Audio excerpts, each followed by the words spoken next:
Friends, మీకు ఈ video నచ్చితే లైక్ చేయండి, సబ్స్క్రైబ్ చేయండి. మనకి వైష్ణవికి నిశ్చితార్థం జరగడంతో అక్కడున్న పంతులు గారు రింగు తొడుగు నాయనా అని చెప్పేసి చెప్తూ ఉంటాడు. ఆ మాటలు వినగానే అక్కడున్న క్రిష్ ఆ రింగును పట్టుకొని అలా ఆలోచిస్తూ ఉంటాడు. ఇంతలో అక్కడున్న వైష్ణవి మాత్రం చాలా సంతోషంగా కృష్ణ వైపుకు చూస్తూ ఉంటుంది. ఇంతలో అక్కడున్న వెన్నెల చాలా బాధపడుతూ అలా ఉండిపోతుంది. అది చూసిన కృష్ణ మాత్రం నాకు ఈ నిశ్చితార్థం ఇష్టం లేదు అని చెప్పేసి ఒక్కసారిగా నిల్చొని ఉంటాడు. అది చూడగానే ఇంట్లో ఉన్న వాళ్ళందరూ ఒక్కసారిగా షాక్ అయిపోతూ ఉంటారు. ఏంటి, ఏం మాట్లాడుతున్నావు కృష్ణ అని చెప్పేసి వరలక్ష్మి అడుగుతూ ఉంటుంది.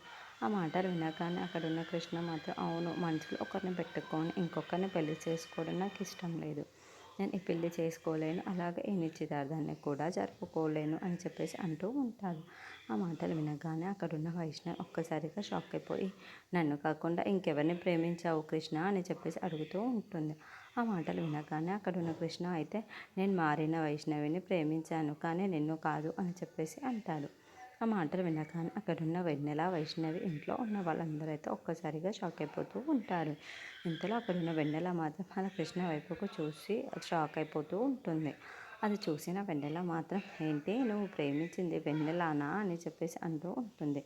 ఇంతలో అక్కడున్న కృష్ణ మాత్రం అవును, నేను మారిన వెన్నెలని వైష్ణవినే ప్రేమించాను.